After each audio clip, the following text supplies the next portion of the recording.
আমরা 2022-এর চাকরি প্রার্থী। আজকে আমাদের জনতার দরবারে পৌঁছানোর যে কর্মসূচি ছিল সেই কর্মসূচি সফল করার জন্য আমি কোচবিহার থেকে এসেছি, অদিতি, সুমিত, অক্ষয় এসেছে পশ্চিম বর্ধমান থেকে, এবং শ্রীকান্ত মুর্শিদাবাদ থেকে, অভিষেক বীরভূম থেকে। ওরা খুব সকালে এসেই লাইন দিয়েছিল, সায়ন এসেছিল। আমরা প্রথম 50-এর মধ্যেই ছিলাম, আমরা নাম লিখিয়েছি। নাম লেখানোর পরও কিছুক্ষণের মধ্যে প্রচুর জমায়েত হয়েছিল, আপনারা দেখতে পেয়েছিলেন। 22 স্টেটের হয়ে আরও অনেকে এসেছিলেন, তাদেরকেও আমরা সংগ্রামী অভিনন্দন জানাই। অনেকেই ফোন করছিল, মেসেজ করছিল হোয়াটসঅ্যাপে যে কী হলো, এখনও অবধি আমরা কেন লাইভ করে কোনো কিছু জানাচ্ছি না। আসলে আমরা কাজে বিশ্বাসী, সেজন্য আমরা ভাবলাম যে দিন শেষে আমরা আমাদের বক্তব্যটা জানাবো। সেই জন্য এখন আমরা একটা বার্তা আপনাদেরকে দিচ্ছি। আমরা আমাদের বক্তব্য আমাদের কাছে পৌঁছাতে পেরেছি। একজন পুলিশ অফিসার, উনি আমাদেরকে খুব সহযোগিতা করেছে, যার মাধ্যমে আমরা আমাদের বক্তব্যটা ওনার কাছে তুলে ধরতে পেরেছি। মাননীয় লকেট চ্যাটার্জি মহাশয়া, উনি আমাদের ডেপুটেশন কপি দেখেছেন এবং আমাদেরকে আশ্বস্ত করেছেন এটা নিয়ে ওনারা ভাববেন, এবং শিক্ষা দপ্তর গঠিত হলে আমাদের বিষয়ে যা পদক্ষেপ নেওয়ার ওনারা গ্রহণ করবেন। আপনারা সবাই ভালো থাকুন, আমাদের পাশে থাকুন। ধন্যবাদ সবাইকে। দেখুন, দিন শেষের বার্তা একটাই, যে এখন পর্যন্ত মন্ত্রিসভা থেকে শুরু করে শিক্ষা দপ্তর আমাদের পুরোটাই স্টেবল নয়। আর প্রত্যেকেই জানেন যে আমাদের নিয়োগ থেকে শুরু করে সম্পূর্ণ প্রসেসটাই শিক্ষা দপ্তরের শিক্ষা দপ্তর গঠন হওয়া থেকে শুরু করে আমাদের পর্ষদ সভাপতি থেকে শুরু করে অ্যাডহক কমিটি সবটাই ডিপেন্ড। তো এখন পর্যন্ত সেই সমস্ত বিষয়গুলো কিছুই শুরু হয়নি বলতে গেলে। তো একটু কিছুদিন সময় লাগবে, এই বার্তাই পেয়েছি। তবে এটুকু বার্তা পেলাম যে আমাদের নিয়ে ভাবা হচ্ছে, অতি শীঘ্রই মন্ত্রিসভা গঠন হবে, শিক্ষা মন্ত্রককে দায়িত্ব দেওয়া হবে নির্দিষ্ট আধিকারিকের কাছে। আমাদের পর্ষদ সভাপতি থেকে শুরু করে আমাদের বিভিন্ন আধিকারিক, ডিপিএসসি চেয়ারম্যান থেকে শুরু করে অ্যাডহক কমিটি থেকে শুরু করে সমস্তটাই স্টেবল হবে।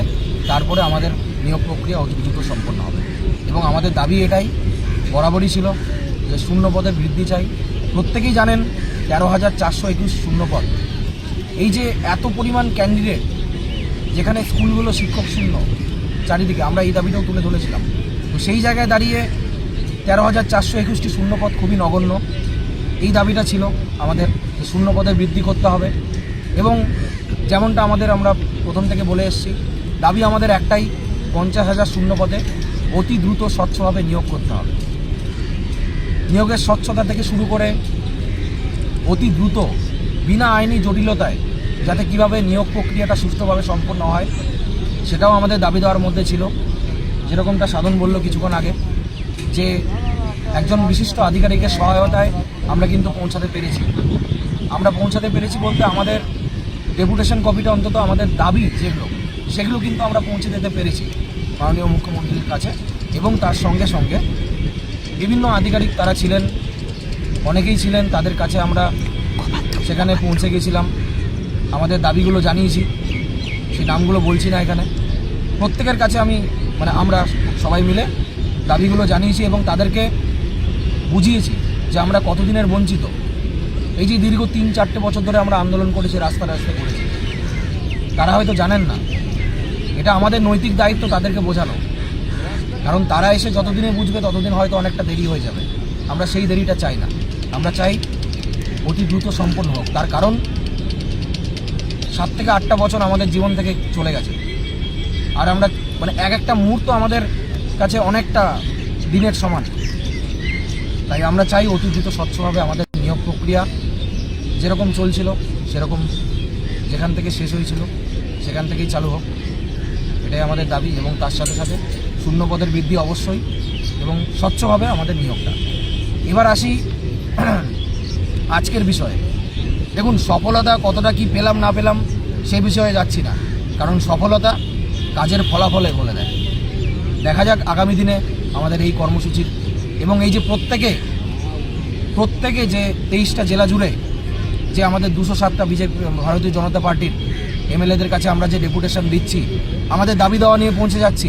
আজকে কিন্তু 23টা জেলার প্রত্যেকটা ক্যান্ডিডেট কিন্তু ঐক্যবদ্ধ। আজকে ঐক্যমঞ্চ কিন্তু ঐক্যবদ্ধ বরাবর। ঐক্যমঞ্চ কোনো একার চলে না।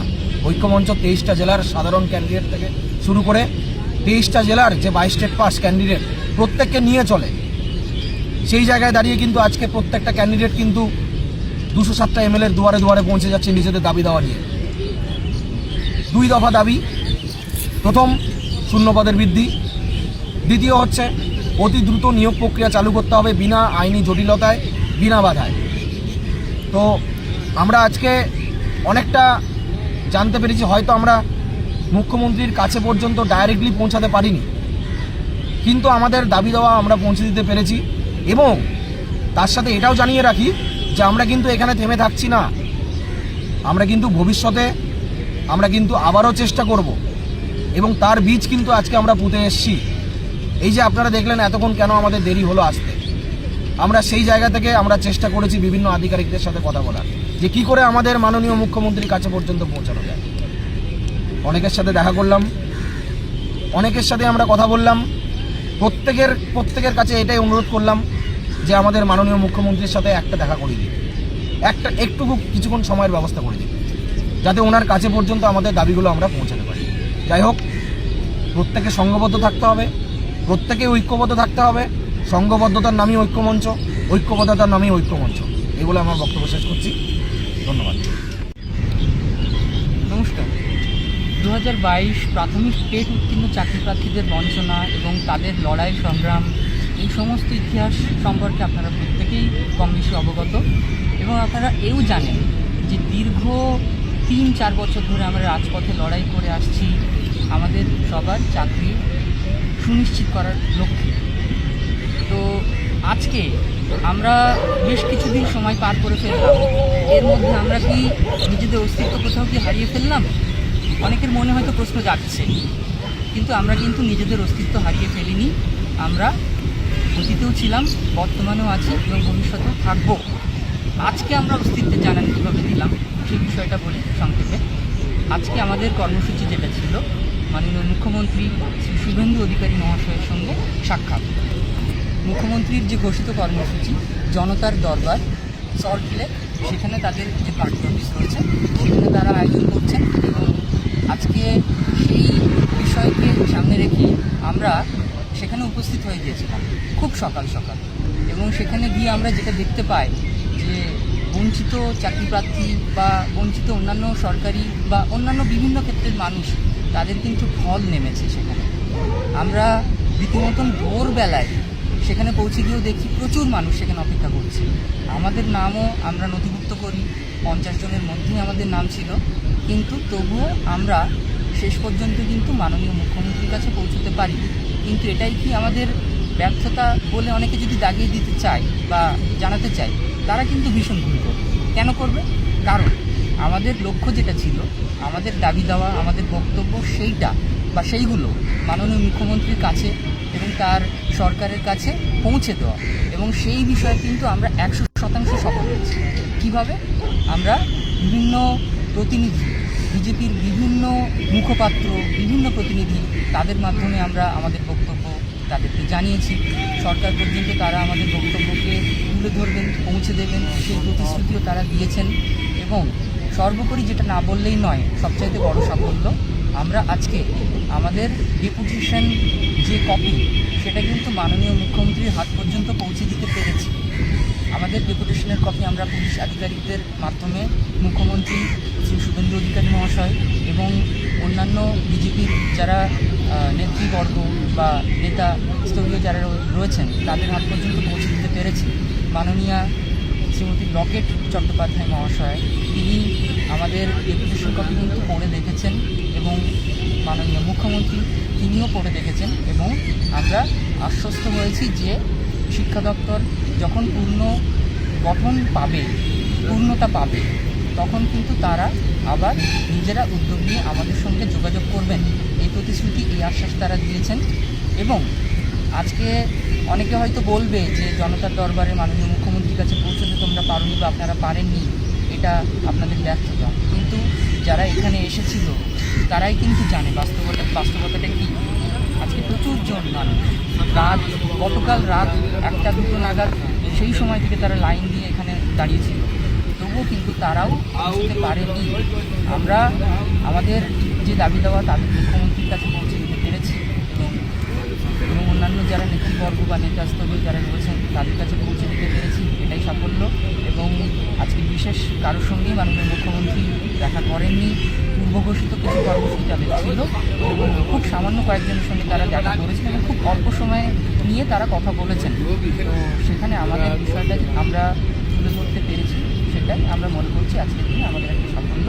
আর ঐক্যবদ্ধতাকে ধরে রাখতে হবে। আপনারা যারা সাংগঠনিকভাবে এগিয়ে আসছেন, জেলায় জেলায় যে 208 জন বিধায়ক আমরা পেয়েছি, যে সরকার আমরা গঠন করে দেখেছি নতুন সরকার তাদের, তো সেই প্রত্যেক প্রতিনিধির কাছে আমরা কিন্তু পৌঁছেছি।